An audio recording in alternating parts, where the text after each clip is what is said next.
एकादशी व्रत का सबसे पहला नियम है कि आप जिस दिन व्रत करो उसके एक दिन पहले भक्ति का संचार इस हृदय में कर लो। भक्ति का संचार इस हृदय में कर लीजिए। जिस दिन आप व्रत करो, जैसे एकादशी का व्रत कर रहे हो तो दशमी के दिन शाम का समय जब आवे, रात्रि जब होने लगे, शाम का समय आवे और रात्रि का आप जब भोजन ग्रहण करो तो उस भोजन में कोई ऐसा पदार्थ ग्रहण मत करिए जिस पदार्थ के कारण आपकी एकादशी बिगड़ जाए।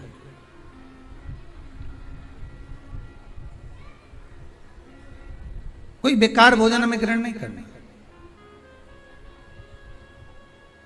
श्रेष्ठ भोजन ग्रहण करिए दशमी।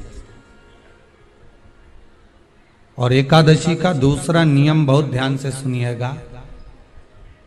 जिस दिन आपकी एकादशी का व्रत हो उस दिन प्रयास करिएगा कि अपने हाथ से किसी भी वृक्ष की कोई पत्ती टूटे ना। अपने हाथ से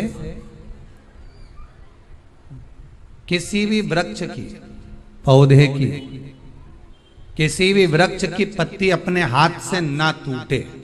बहुत ध्यान दीजिएगा महाराज। एकादशी का ये दूसरा नियम है कि अपने हाथ से किसी पौधे की, किसी वृक्ष की, किसी डाली की कोई पत्ती टूटे ना, कोई पत्ती ना टूटे, इसका प्रयास करिए।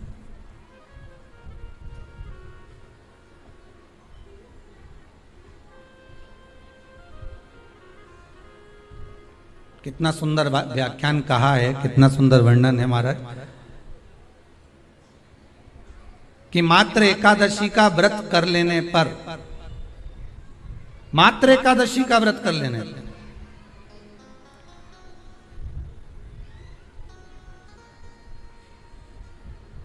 जो पूर्व में किया गया हमारा पाप कर्म है, हमने किसी जीव की हत्या करी है, हमने किसी को कष्ट प्रदान करा है, हमने किसी को अपशब्द कहा है, हमने किसी को ताने दिए, हमने किसी को आड़ा टेढ़ा कहा है, हमने किसी को गालियां दे दी है, मात्र एकादशी का व्रत ही कर लेने पर ये सारे जो दोष हैं वो समाप्त हो जाते हैं।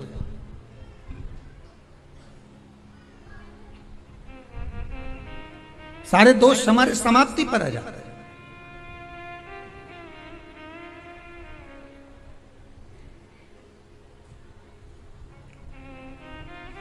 अब एक विचार करिएगा थोड़ा सा अपने मन में, अपने चित्त में, अपनी वृत्ति में एक बात उतारिएगा। एक अपने मन में एक बात को उतार कर रखिएगा कि आप अपने पाप को, अपने पाप कर्म को जिस दिन क्षीण करने वाले हो, समाप्त करने वाले हो, अपने पाप को आप जिस दिन समाप्ति पर लेकर जा रहे हो तो उसके एक दिन पहले आपको प्रसन्नता होना चाहिए कि नहीं होना चाहिए कि कल मेरा पाप कटने वाला है, कल मेरा पाप समाप्त होने वाला है। जो मैंने पाप कर्म करा है वो समाप्त होगा, जो मैंने पाप कर्म करा है वो कल समाप्त हो जाएगा। तो एक दिन पहले आपके चेहरे पर प्रसन्नता हो कि ना हो?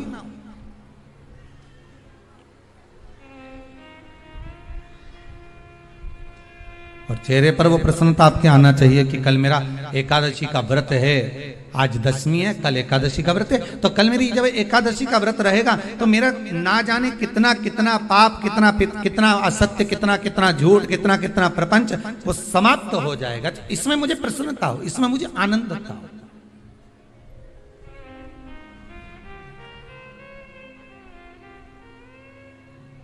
तो क्या कहा गया कि प्रयास करिएगा कि एकादशी के दिन कोई वृक्ष की, कोई डाली की, कोई कोपल की कोई पत्ती ना तोड़ी जाए। क्यों? तो कहा अगर उस पत्ती को हम तोड़ देते हैं, वृक्ष की पत्ती को या क्यारे में लगी हुई कोई डाली की पत्ती को हम तोड़ देते हैं तो एकादशी का पुण्य फल प्राप्त नहीं होता, एकादशी का कोई फल हमारे खाते में नहीं जाता। पुण्य फल प्राप्त। अब फिर भले तुम चाहे तुमने मोरदन खाया हो, चाहे तुमने फिर चिप्स खाई हो, चाहे तुमने फिर व्रत का कितना ही सामान खा गए हो और तुमने सोचा कि आज मेरी एकादशी है, तो फिर उसका कोई फल प्राप्त नहीं है, उसका कोई सुख प्राप्त नहीं है आपको, फिर उसका कोई आनंद प्राप्त नहीं है आपको, फिर उसमें कोई आनंद की अनुभूति आपको नहीं मिल रही है।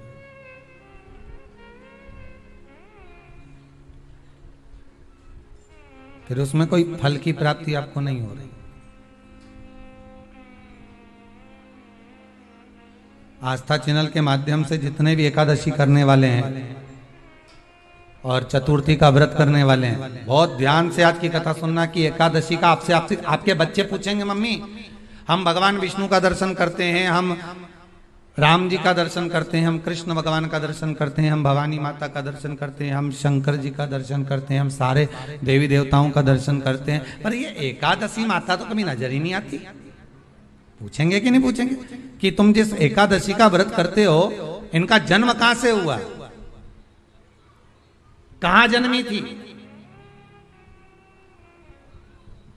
एकादशी की जन्म स्थली कहां है?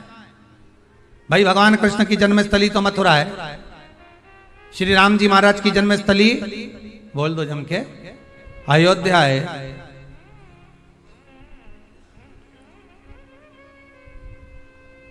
कोई आपसे पूछ ले कि एकादशी की जन्मस्थली कहां है, तो आधे लोग तो बाल खुजाने में लग जाएंगे कि एकादशी आखिर पैदा कहां हुई थी, जन्म कहां लिया था, इसका जन्म हुआ कहां था, कहां जन्मी थी।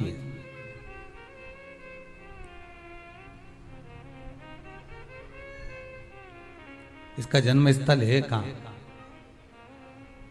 और अगर मान लो जन्म स्थल एकादशी का है,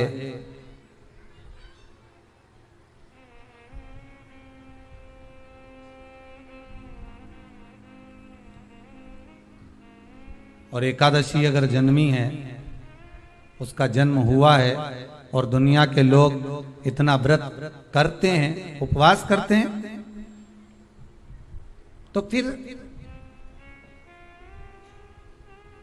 इसका जन्म स्थल कहां होगा? तो कहा इसका जो जन्म स्थल है वो बद्रीनाथ। कहां पर है?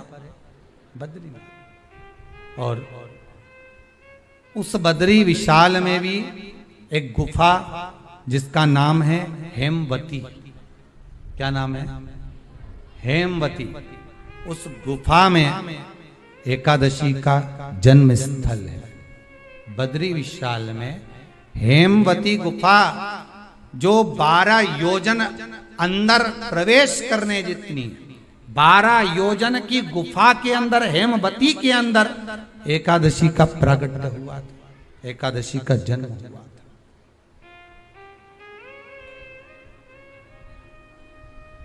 अब तो बता सकते हो ना कि कोई पूछे कि राम जी का जन्म अयोध्या में हुआ, भगवान कृष्ण का जन्म मथुरा में हुआ, और कोई पूछ ले आपका जन्म कहां हुआ था, अपन कह सकते ना सीहोर में हुआ हमारा। और आपसे कोई पूछे कहां हुए, तो कहीं इंदौर में हुए, कि देवास में हुए, कि भोपाल में हुए, कि मुंबई में हुए, कि पूना में हुए, आपका तो बता दोगे। पर बच्चे आपसे पूछ ले मम्मी तू इतनी एकादशी का व्रत करती है, एकादशी का तू व्रत करती है और सबको करा देती है कि वल्लभ कुल की एकादशी करो, भले बकरी जैसे चरो पर एकादशी करो, और सबको एकादशी कराया, तो कोई पूछ ले कि एकादशी का जन्म कहां हुआ था, तो आप कह सकते हो कि बद्री विशाल में, हेमावती में, बद्री विशाल के हेमवती गुफा के अंदर जो 12 योजन की गुफा है, उस गुफा में एकादशी का जन्म हुआ। कब हुआ?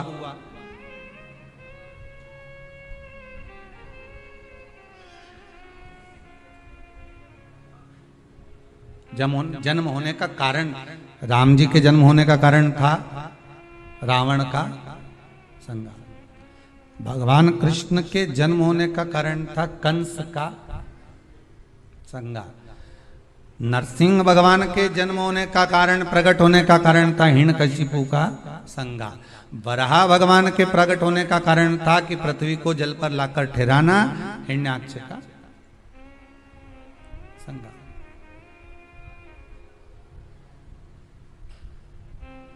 तो फिर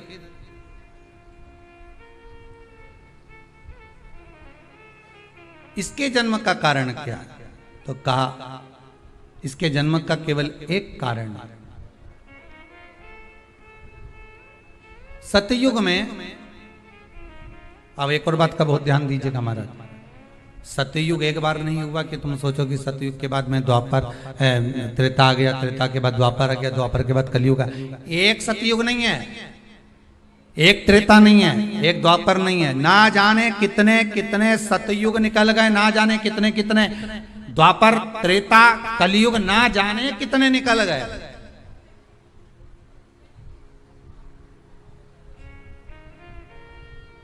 और आप और हम जैसे भी इस पृथ्वी पर ना जाने कितने, अरे जम के तो बोलो, निकल गए। पृथ्वी वहीं की वहीं है, जिस मकान में रहते हो वो मकान भी वहीं की वहीं है, बस कभी कभी एकदम प्लाट हो जाता है, फिर उस पे वापस बन जाता है, फिर क्लीन, फिर बन गया, फिर क्लीन, फिर बन गया। ना जाने कितने कितने कितने कितने जन्म हम ले चुके हैं, और हमारे भी आगे का जन्म कितने जन्म होते रहेंगे। जमीन वहीं की वहीं रह जाएगी और अपन चले जाए, बस वो जगह वहीं रहेगी। जो पहले परदादाजी की थी, दादाजी को मिल गई, दादाजी की थी, पिताजी को मिल गई, पिताजी की थी, उनके बेटे को मिल गई, उनके बेटे से उनको बेटों को मिल गई। मिलते मिलते मिलते मिलते कब वो जमीन भी बिक गई समय की अवस्था में, फिर दूसरे की हो गई, और हम सोच कर रह गए कि ये हमारा है, हम इसके लिए लड़ाई करें, झगड़ा करें, हम केवल इस जमीन के लिए, जरा सी प्रॉपर्टी के लिए अदालत में खड़े, अपना समय बर्बाद कर दिया, और जो पाना था वो छोड़ दिया।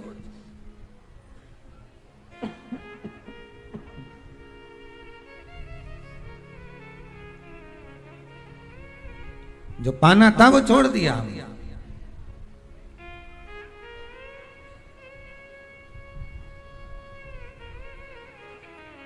असली रजिस्ट्री तो ये शिव महापुराण की कथा है, जिसमें बैठकर आप 3 घंटा भगवान की भक्ति को जो धारण कर रहे हो, 3 घंटा जो भगवान की कथा को आप श्रवण कर रहे हो, 3 घंटा जो भगवान की भक्ति में आप डूबे हुए हो, 3 घंटा जो भगवत स्मरण में आप लगे हुए हो, बस यही असली रजिस्ट्री है, यही वहां काम आने वाली है। इसके सिवा कुछ काम नहीं आएगा। धन दौलत माल खजाना सब पड़ा की पड़ा रहता, सब धरा की धरा।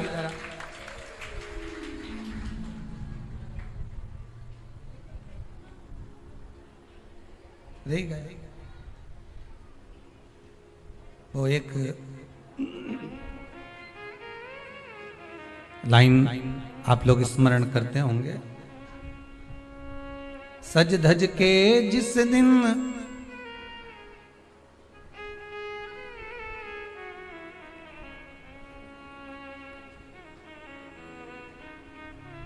सज धज के जिस दिन मौत की सहजादी आएगी, न सोना काम आएगा न चांदी आएगा। अलमारी में धरा की धरा रह जाएगा,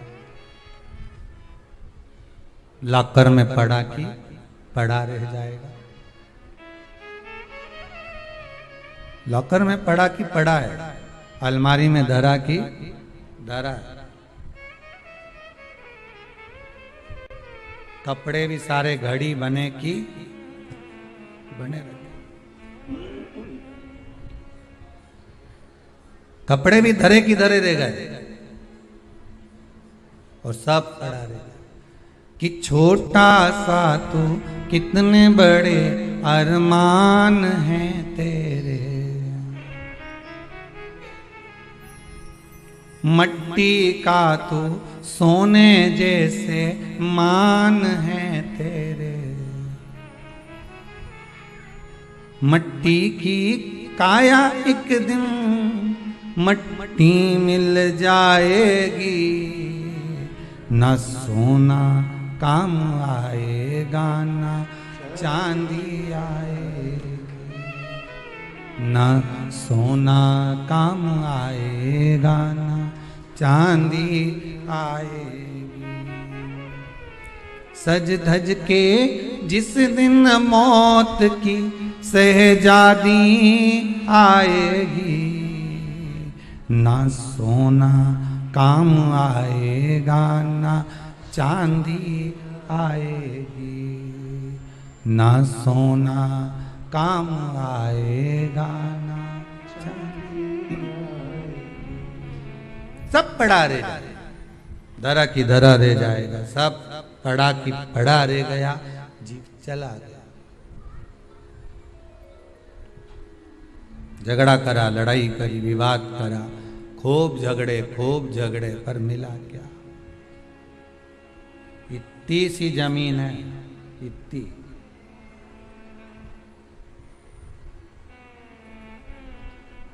मिल भी गई, हो गया, मान लो तुमको मिल गई लड़ाई झगड़ा में। यहाँ तो शिव महापुराण की कथा कहती है कि माता पिता के आशीर्वाद से बड़ी दुनिया में कोई प्रॉपर्टी नहीं है। माता पिता के आशीर्वाद से बड़ी दुनिया में कोई दौलत नहीं है। कि जिस घर में माँ बाप की इज्जत नहीं होती, उस घर में देखना कभी बरकत नहीं होती। सही प्रॉपर्टी, सही जमीन, सही जायदाद, सही धन, सही दौलत, सही संपदा तो माता पिता का आशीर्वाद है।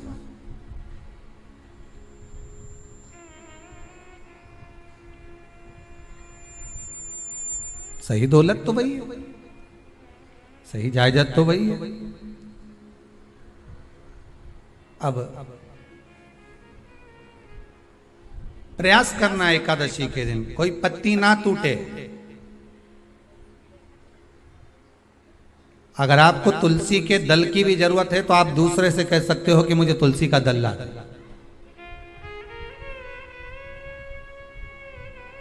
पर मेरे हाथ से मैं किसी को कष्ट ना दूं। कितने तपबल से एकादशी की उत्पत्ति हुई है, कितने तपबल से। महाराज सतयुग एक नहीं आया, ना जाने कितने सतयुग आ गए। द्वापर एक नहीं आया, ना जाने कितने द्वापर। त्रेता एक नहीं, ना जाने कितने त्रेता। कलयुग ना जाने कितने हुए, और अपने जैसे भी ना जाने कितने। तो कभी कभी तुम अहंकार भी मत करना। अपने भीतर यह अभिमान नहीं आना चाहिए कि आपके बराबर कोई दान नहीं कर सकता।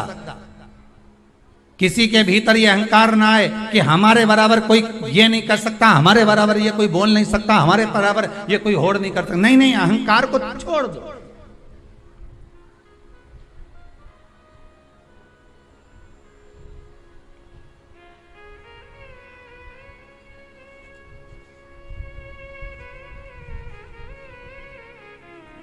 इस भारत की भूमि पर, इस भारत माता की गोद में अगर वीर भी जन्मे तो ढेर वीर जन्मे। कोई एक नहीं, कोई एक सोचे कि मेरे बराबर कोई और नहीं कर सकता। नहीं नहीं, ना जाने कितने। इस भारत माता की गोद में अगर दानी भी जन्मे तो ना जाने कितने। कोई ये ना सोचे कि मेरे बराबर कोई दान नहीं कर सकता। इस भारत माता की गोद में सुंदर भी जन्मे तो इतने। कोई ये ना कह सकता है कि मेरे बराबर कोई सुंदर नहीं। और इस भारत माता की गोद में कलाकार भी जन्मे तो इतने। कोई ये नहीं कह सकता कि इसके बराबर कोई नहीं। इस भारत माता की गोद में कथाकार भी ढेर जन्मे। कोई ये नहीं कह सकता कि इसके बराबर कोई नहीं। भगवान ने पैदा करा। अभिमान नहीं होना चाहिए, अहंकार नहीं होना चाहिए। ना जाने कितने हो।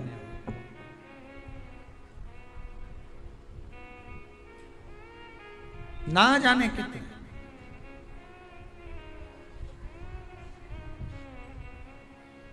बस हो सकता है सतयुग, त्रेता, द्वापर, कलयुग भी जो अनेक हुए हैं तो हम भी अनेक होंगे। हम भी ना जाने कितने होंगे। सतयुग की कथा है। सतयुग में एक नाड़जंग नाम का एक असुर हुआ। देखिए, एकादशी के जन्म की कथा शायद आपने जिंदगी में कभी सुनी ना सुनी जीवन में, पर इस जीवन में मनुष्य की देह प्राप्त कर कर अगर आप शंकर की शिव महापुराण की कथा सुन रहे हो तो एक एक संवाद को अपने जीवन में उतार कर रखना। जिससे कई माताएं कहती है गुरुजी पहले हम ये चीज नहीं जानते थे पर आपसे श्रवण कर कर ही तो कुछ मिलेगा। आने वाली पीढ़ी को हमको ज्ञान देना है। सियोर वाला महाराज तो 3 घंटा 2 बजे से 5 बजे तक आस्था चैनल पर, फेसबुक पर, यूट्यूब पर कथा बाज देगा। इसके बाद जवाबदारी आपकी है।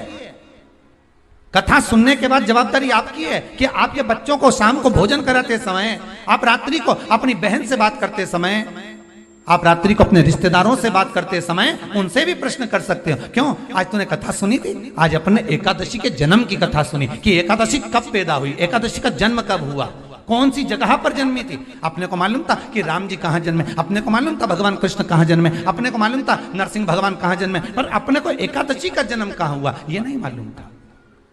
आप अपनी बहन से, अपने रिश्तेदारों से बात कर सकते हो।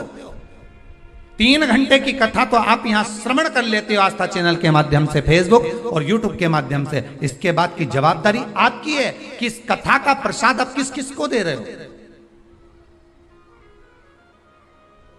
आप कथा का फोन लगाकर किस किस को बोल रहे हो कि 2 बजे से 5 बजे तक कथा आ रही है? सुनो, व्रत शिव महापुराण की कथा है। व्रत उपवास जो अभी तक करते आए हैं उसी को सुन रहे हैं कि अब कैसे करना चाहिए। करते तो आए पर उसको करना कैसे। कहां जन्म ले लिया तो कहा महाराज बद्रीनाथ।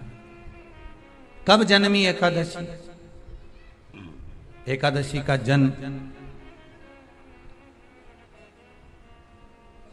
कब हुआ तो कहा एक नाड़ाजंग नाम का सुर था, राक्षस, जिसके पुत्र का नाम था मुर। क्या नाम है? मुर। मुरदे।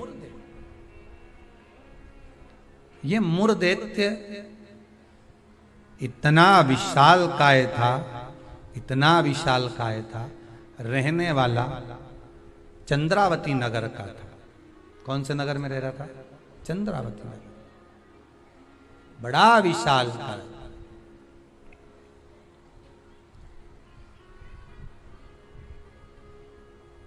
इसमें बल इतना था, इतना बल था कि एक दिन मुरदैत्य ने तप साधना कर कर, दान पुण्य कर कर, स्मरण कर कर सारा पुण्य अपने खाते में रख लिया। आपको कल कथा में कहा था उद्यापन करना मतलब उतने व्रत का पुण्य अपने खाते में जमा कर लेना, फिर वो समाप्त नहीं हो सकता।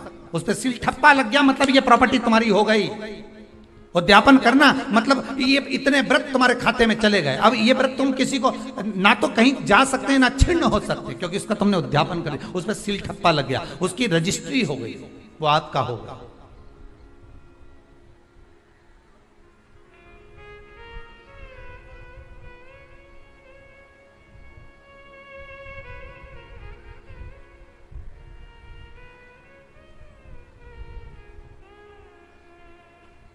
अब मुरदैत्य बड़ा बड़ा उपद्री था, बड़ा उपद्री, इतना उपद्री, पर साथ में वो दान भी बहुत करता था, साथ में वो पुण्य भी बहुत करता था, सत्कर्म बहुत करता था। पर ये सब कुछ करने के साथ में वो पाप भी बहुत करता था।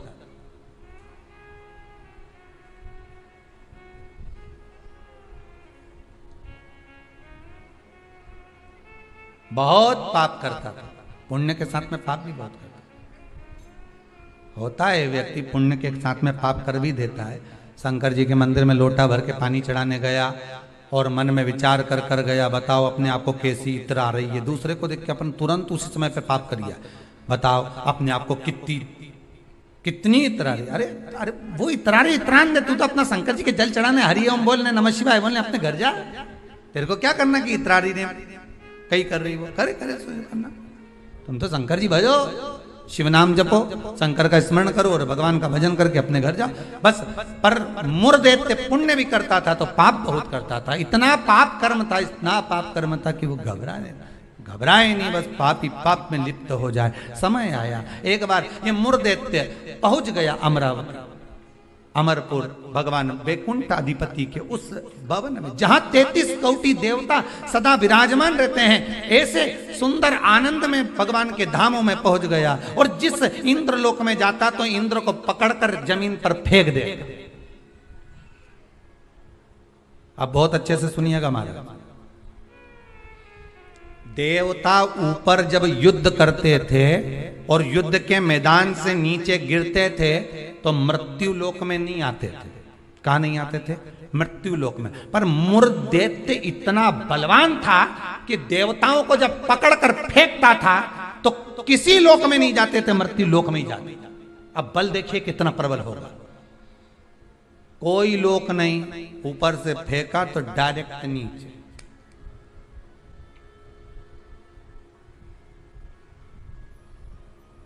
सीधे नीचे।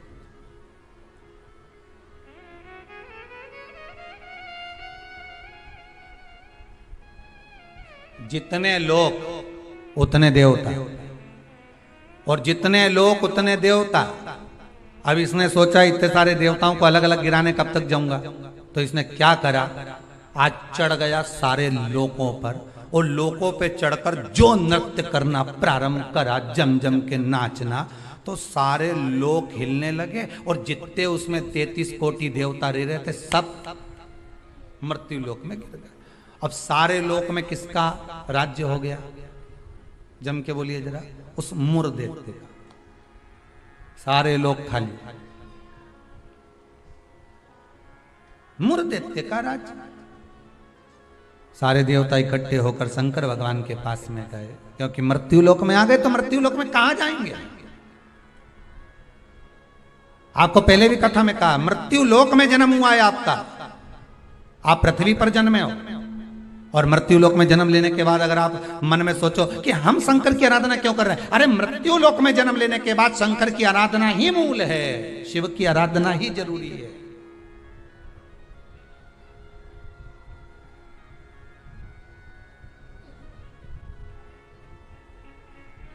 कहां जहां किससे कहें?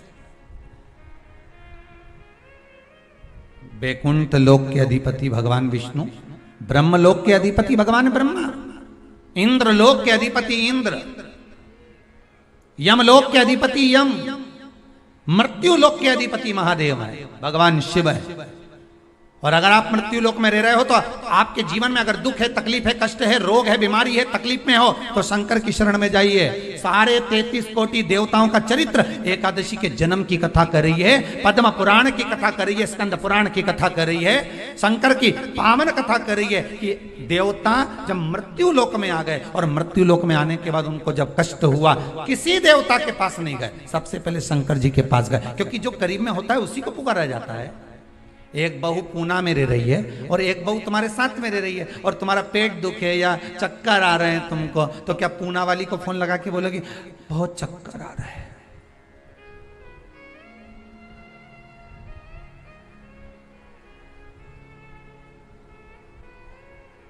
पूना वाली आएगी? अरे बोलो जम के तो बोलो। मुंबई वाली आएगी? भाई इंदौर वाली जो जहां रह रही है वो नहीं आएगी। और जो जिससे कहना था उससे तो कहा नहीं, जो पास में रह रही है जरा सी देर में आवाज लगा देती, दरवाजा भड़क देती, घंटी बजा देती, चिल्ला कर बोल देती, फोन कर देती, आवाज लगा देती और कह देती बेटा जल्दी आप बहू दौड़ कर आ, दौड़ कर आ, दौड़ कर।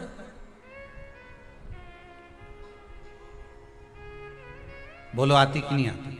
कितना भी झगड़ा हो, कितनी भी लड़ाई हो गई हो, तो भी किसी को तकलीफ में है तो ऐसी कोई बहू नहीं होती जो दौड़कर ना आए। तकलीफ में होगी, भले कितना भी झगड़ा कराओ, कितनी भी लड़ाई करियो, कितना भी विवाद हो, दौड़ के आ गए और आई तुरंत। क्या हो गया मम्मी? बस मेरे को चक्कर आ रहा है। अब तुमने पूना वाली को बुलाया, इंदौर वाली के बुलाया, बड़नगर वाली के बुलाया, ने पीपरठौन वाली के बुलाया, ने नीमच वाली के बुलाया, सब क्या बुलाया तुमने, पर तुमने उसको नहीं बुलाया जो पास में थी।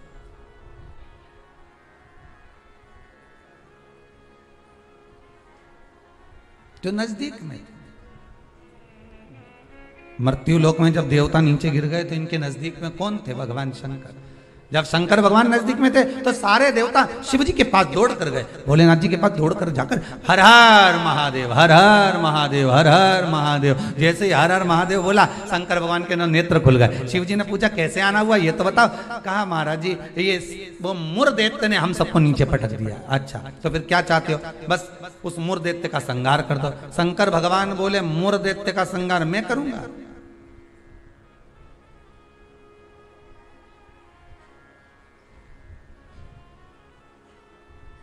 मैं नहीं कर सकता। क्यों? उसका संहार भगवान विष्णु करेंगे। उनसे जाओ कहो जाकर।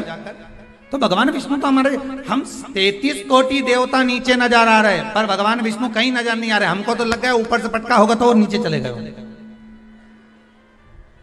भगवान नहीं दिख रहे, हमें नजर नहीं आ रहे, हम कहां ढूंढे उनको? ये हमारी दृष्टि है। हमारी दृष्टि से भगवान को हम देखने का प्रयास करेंगे ना, भगवान नहीं मिल सकता। भगवान को पाने के लिए भीतर की दृष्टि चाहिए, आत्मा की दृष्टि, मन की दृष्टि चाहिए। हमारी दृष्टि पे तो चश्मा लगा होता है, ब्लैक कलर का लगा है तो ब्लैक दिखेगा, नीला लगा है तो नीला, पीला लगा है तो पीला, हरा लगा है तो हरा। उसी तरह हमारी दृष्टि पे चश्मा लगा है, कामी होगा तो कामी दिखेगा, लोभी होगा तो लोभी दिखेगा। चोर को चोर नजर आता है, साहूकार को साहूकार नजर आता है, बेईमान को बेईमान नजर आता है, ईमानदार को ईमानदार नजर आता है, धर्मात्मा को धर्मात्मा नजर आता है, पुण्यात्मा को पुण्यात्मा नजर आता है। साहूकार को साहूकार दिखेगा, ईमानदार को ईमानदार दिखेगा, ढोंगी को ढोंगी नजर आएगा, पापी को पापी नजर आएगा, कपटी को कपटी नजर आएगा। आप जैसा चश्मा लगाए होगे सामने वाला व्यक्ति वैसा नजर आएगा। आप अपनी आंखों का इलाज अच्छा करवाओ, सामने वाला व्यक्ति अपने आप ही अच्छा नजर आने लगेगा, अपने आप। हमारी सास तो हमेशा हमारा बुरा ही सोचती है। सास बुरा नहीं सोचती, चश्मा गड़बड़ हो गया। समझ गए? अरे बोलो तो, समझ गए ना? चश्मा गड़बड़ हो गया मतलब दृष्टि गड़बड़ हो गई। हमने देखा हमारी सास हमारा बुरा सोचती है, मतलब बुरे हम हैं, हम सोच रहे हैं बुरे। अगर अच्छा सोचते तो कह देते हाँ है तो सास ना, इन्होंने मेरे पति को जन्म दिया है।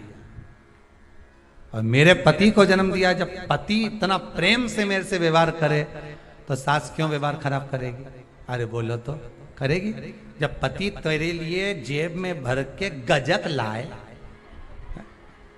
कुरकुरा लिया है, चिप्स लिया है, तब तूने एक बार भी नहीं किया कि बताओ मेरा क्या जो, तो कहे पति अच्छा है पर सास बुरी। नहीं नहीं, दृष्टि हमारी बुरी है, उसमें हमें सामने वाला व्यक्ति गलत नजर आ रहा है। हम अच्छा देखना प्रारंभ कर देंगे ना तो हमको अच्छा मिलने लगेगा। बुरा जो देखन में चला और बुरा न मिलया कोई, कौन मिला फिर बुरा? मन।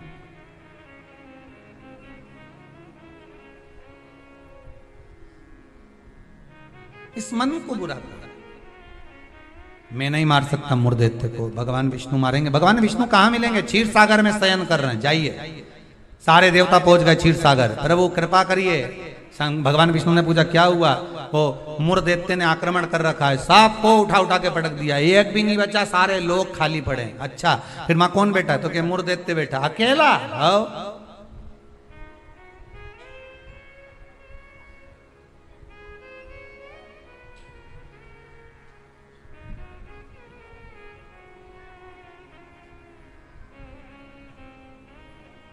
वो अकेला बैठा। हाँ, भगवान विष्णु बोले आप चिंता मत करो, चलो चलो हमारे साथ। चंद्रावती नगर पर सारे 33 कोटि देवता आक्रमण कर दो। शंकर भगवान तो मुस्कुराने लगे। एक मुर्दैत्य के लिए 33 कोटि देवता अपना अपना लोक छोड़कर आ रहे हैं युद्ध करने के लिए। विचार करिएगा जरा। एक व्यक्ति की हस्ती मिटाने में, एक व्यक्ति की हस्ती मिटाने में ना जाने कितने लग जाते हैं नीचे गिराने में, ना जाने कितने।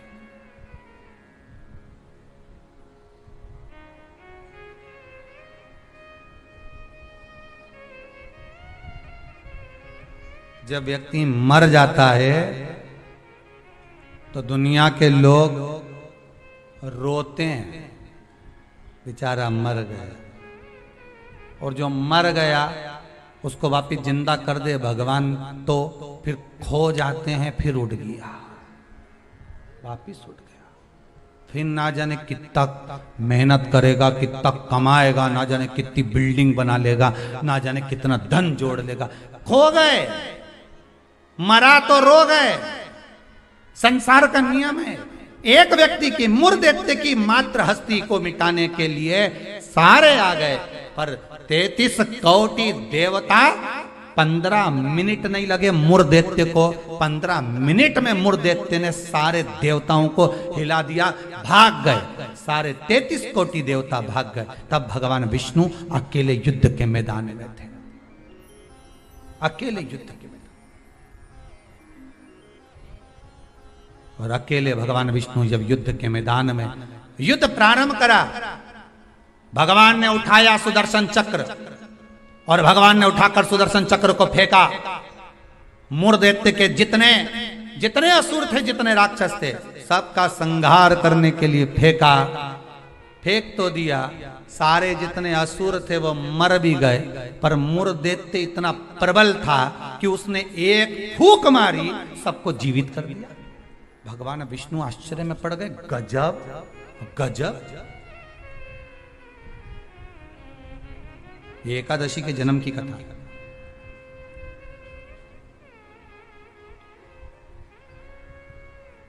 गजब हो गया, इतने सारे मरे और एक क्षण में भगवान ने तो सुदर्शन फेंका ने, सब घूम के गया ने, सबके मार के आया।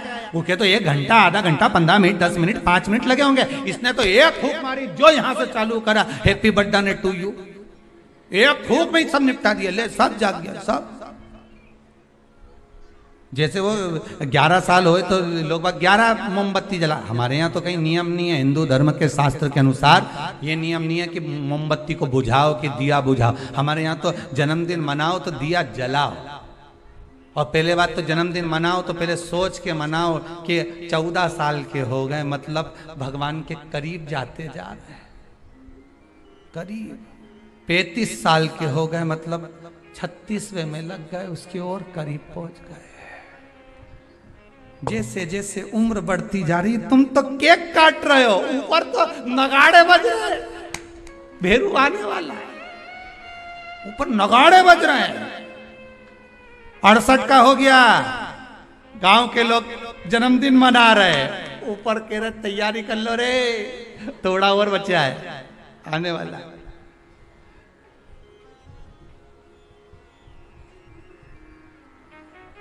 कई लोग पूछते हैं तो गुरुजी क्या हम जन्मदिन नहीं मनाए? हमने कहा मनाओ।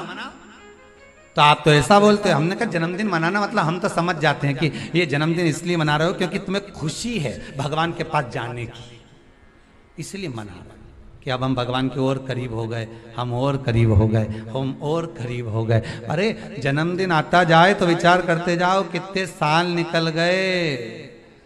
ना राम नाम लीनो ओ तूने भरी जवानी में, तो डूब के मर जा रे चुल्लू भर पानी में। अरे काय जन्मदिन मनाओ तो विचार करिए कि हमारा जन्मदिन हम क्यों मना रहे हैं, किस लिए मना रहे हैं, कहाँ जा रहा है, हमारा समय निकले चले जा रहा है। ना राम गाए, ना कृष्ण गाए, ना शंकर का स्मरण करा, यूं ही गवा दिया। और बच्चा कुचा था तो जन्मदिन आदि रात को मेन रोड पे गाड़ी को खड़ा करके बोनट पे केक रख के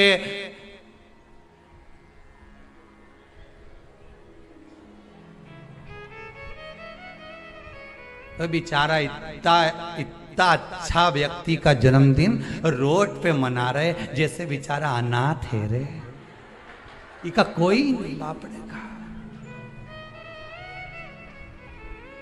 उसके घर में उसकी मम्मी है, उसके घर में उसके पिताजी हैं, उसके घर में उसका भाई है, उसके घर में पूरा परिवार है, और जन्मदिन कहां मना रहा है? रोड पे। हैप्पी बर्थडे टू यू, क्योंकि अनाथ है तो जन्मदिन रोड पे मन रहा है।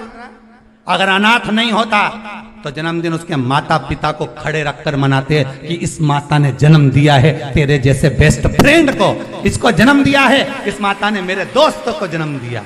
खुश होते कि माता पिता ने जन्म दिया। सबसे पहले जन्मदिन पर अगर पूजन करना है तो माता पिता के गले में माला पहनाओ कि इनने तुम्हें जन्म दिया है, तुम्हारे जैसा व्यक्ति इसने पैदा किया है, तुम्हारे जैसे जीव को इसने जन्म दिया है। तुम्हें जो दोस्त मिला, तुम्हें जो फ्रेंड मिला, जो तुम्हें, समझ गए, भेरू के भेरवी ने भेरवी के भेरू मिला, तो जिसने जन्मदिन की खुशी उनके सामने मना।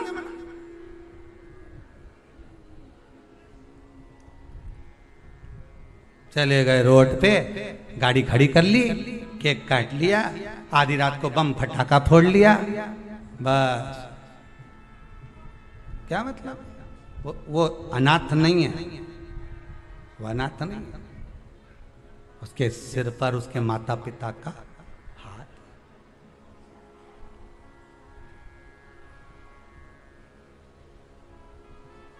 ने एक फूंक मारी केक की, सारी मोमबत्ती बुझा दी, और इस मुर्देवते ने एक फूंक मारी ने जितना गिरा पड़ा था नहीं सबके जगा दिया एक ही ने।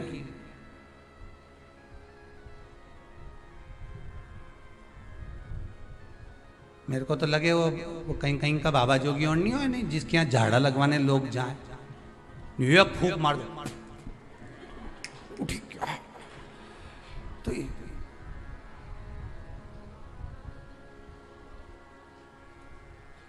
देखा एक फूंक में उठ गया। तो जो उठा उससे पूछा कितना समय से बीमार पड़ा था ने? महाराज जी ने एक फूंक मारी ने उठ गया।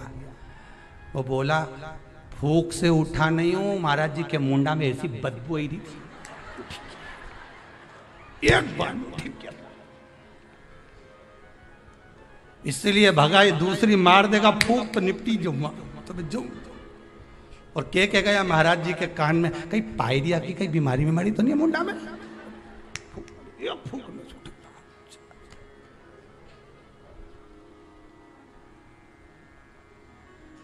अब अभी महाराज जी ने उसको मारी थी, अब महाराज जी खुद के मार के देखा,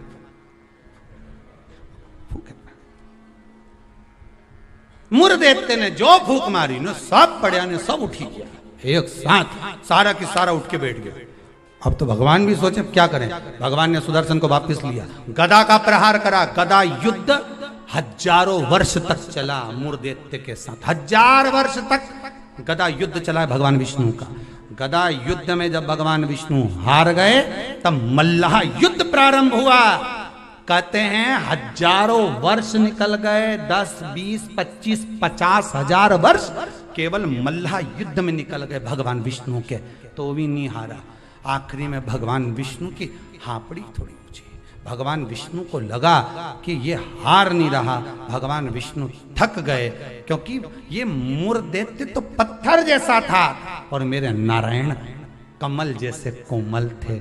भगवान एक जगह जाकर बैठे, लक्ष्मी जी ने, पद्मावती जी ने, माता लक्ष्मी ने जाकर पूछा नाथ हुआ क्या है? भगवान कह रहे मैं थक चुका हूं, हजारों वर्ष से युद्ध लड़ रहा हूं पर तू ये हारता नहीं है। तब लक्ष्मी मैं आता हूं तो रुक। लक्ष्मी जी को क्षीर सागर में रोका और भगवान नारायण दौड़ कर गए बद्री विशाल।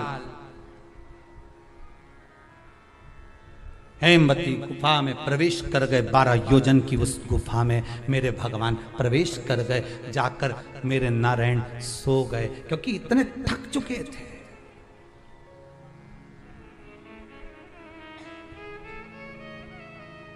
इतने थक गए और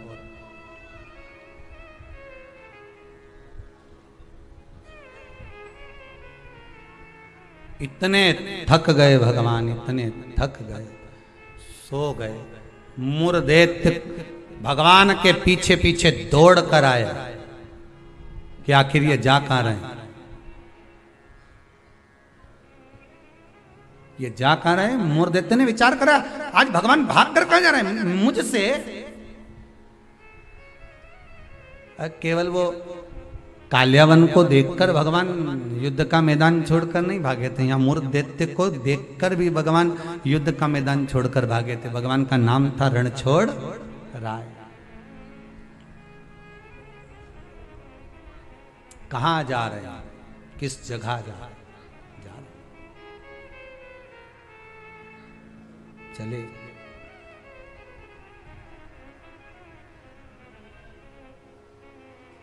गुफा में मूर्धेत्य ढूंढते ढूंढते उस हेमवती गुफा के अंदर प्रवेश करने लगा।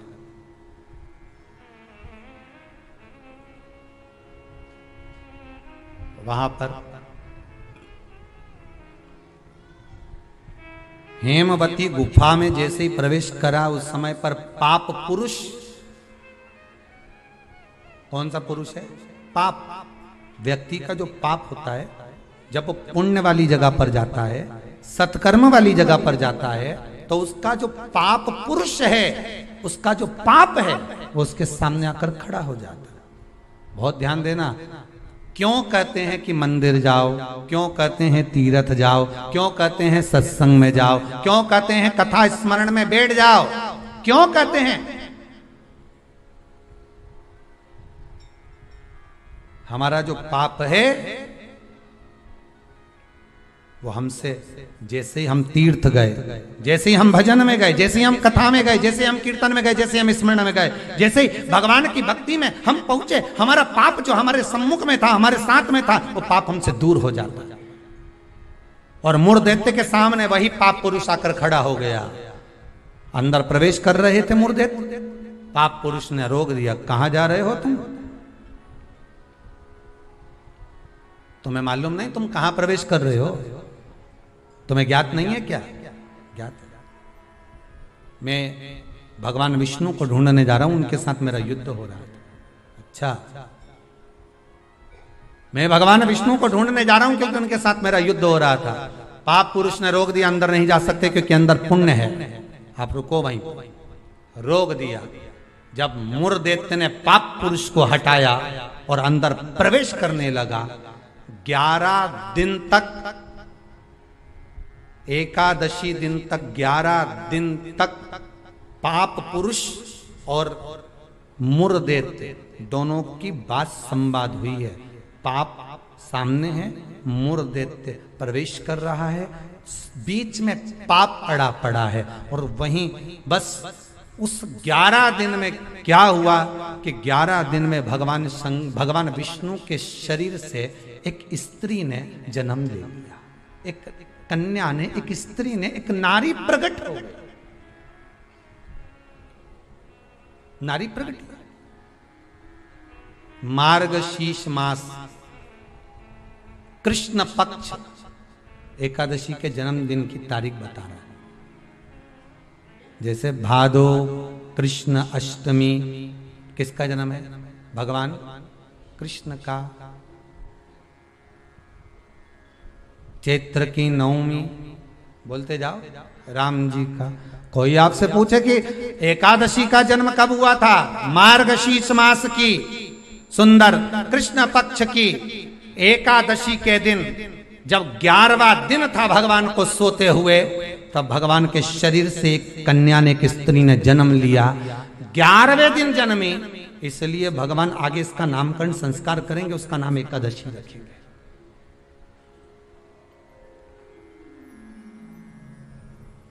इसी को कहते उत्पत्ति एकादशी, उत्पन्ना एकादशी।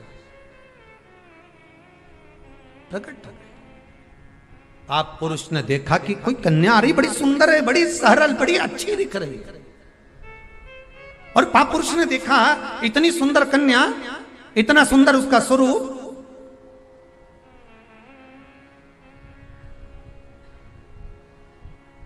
कईयों के मन में बड़ा प्रश्न होता है महाराज जी। कई माताएं बहुत प्रश्न करती हैं, कहती हैं गुरुजी क्या एकादशी का व्रत केवल वेधव्य नारी करती है? क्या एकादशी का व्रत केवल संत करते हैं, साधु करते हैं? नहीं नहीं, एकादशी का व्रत तो जन्म लिया बच्चे से लेकर मृत्यु के घाट पर पड़ा हुआ व्यक्ति भी एकादशी का व्रत कर सकता है। अपनी एकादशी स्वयं करो, मरने के बाद दूसरे लोग एकादशी दें, उससे अच्छा है कि अपना अकाउंट में खुद जमा करते चलो। तो बुरे वक्त में थोड़ा बहुत कहीं ना कहीं अपने का यमदूत आ गया, यमराज आ गया और उसने कहा लाओ एकादशी दो। अब तुम तो इंतजार में बैठी कि अभी बारवा तो हम दो, तो क्या बारवा के कहीं करेगी? तो क्या बारवा के हमारा छोरा उन्हें एकादशी देगा? तुम खड़े रहो। अब वो 10 दिन तक तो इंतजार करा। गरुड़ पुराण में लिखा है जीवात्मा के जब प्राण छूटते हैं, किसी के प्राण छूटे, प्राण छूटने के 10 दिन तक जीवात्मा घर की अटारी पर रहती है। अब 10 दिन के बाद तो जाएगी। अब तुम तो कह रही अभी रुक जाओ रे, अभी कहाँ जा रहे हो? अभी एकादशी मेरे को मिलेगी, हमारा छोरा देगा, बहू देगी, बड़ी बहू देगी, छोरा देगा, पोता देगा, पोती देगी, नाती देगा, पंती देगा। और पंडित जी जब बैठे संकल्प दिलाया, बोलो तुम्हारे दादाजी के कितनी एकादशी दोगा? तो क्या हमने 5 दी, कोई के हम 14 दी, कोई के हम 10 दी, कोई के हम 3 दी, कोई के हम 2 दे दिए। तो कहीं दादाजी कहीं भिखारी था? ये दादाजी की कथा नहीं, अपनी कथा। अपन क्या भिखारी है जो दूसरे की एकादशी लेकर जाएंगे?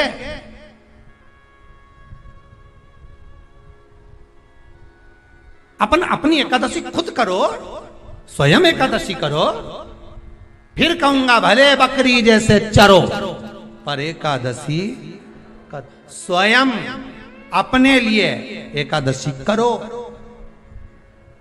जिस समय पर जाएं तो इंतजार नहीं करना पड़े कि रुक जाए, बारवा तो होने दे, अभी एकादशी पंडित जी संकल्प छुड़ाएगा ना जब मिले। नहीं हम तो अब भी ले के जाए। तो क्या ले चल, मैंने तो खूब करी, पूरा साल की एकादशी करी, तुझे क्या ही मालूम रही है हमारा?